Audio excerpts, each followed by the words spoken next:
സദൃശവാക്യങ്ങൾ 15-ാം അധ്യായം 1-ാം വാക്യം ഇങ്ങനെ വായിക്കുന്നു: മൃദുവായ ഉത്തരം ക്രോധത്തെ ശമിപ്പിക്കുന്നു, കഠിനവാക്കോ കോപത്തെ ജ്വലിപ്പിക്കുന്നു.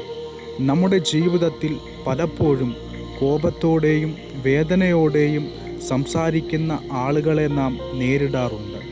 അപ്പോൾ അതേ രീതിയിൽ മറുപടി പറയുക എന്നുള്ളത് എളുപ്പമായ കാര്യമാണ്. പക്ഷേ ദൈവവചനം പറയുന്നത് ഒരു മൃദുവായ ഉത്തരം പോലും വലിയ കലഹങ്ങളെ ശമിപ്പിക്കുവാൻ കഴിയും എന്നാണ്. ഒരു കഠിനവാക്ക് ബന്ധങ്ങളെ തകർക്കാം, എന്നാൽ സ്നേഹത്തോടെയും സൗമ്യതയോടെയും പറയുന്ന ഒരു വാക്ക് മുറിവേറ്റ ഹൃദയങ്ങളെ സൗഖ്യമാക്കും. ഇന്ന് നാം സംസാരിക്കുന്ന ഓരോ വാക്കും പരിശോധിക്കാം.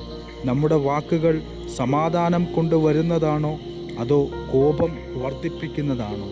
നമ്മുടെ നാവിനെ നിയന്ത്രിക്കാനും യേശുവിനെ പോലെ സൗമ്യതയോടെ സംസാരിക്കാനും ദൈവം നമ്മെ സഹായിക്കട്ടെ.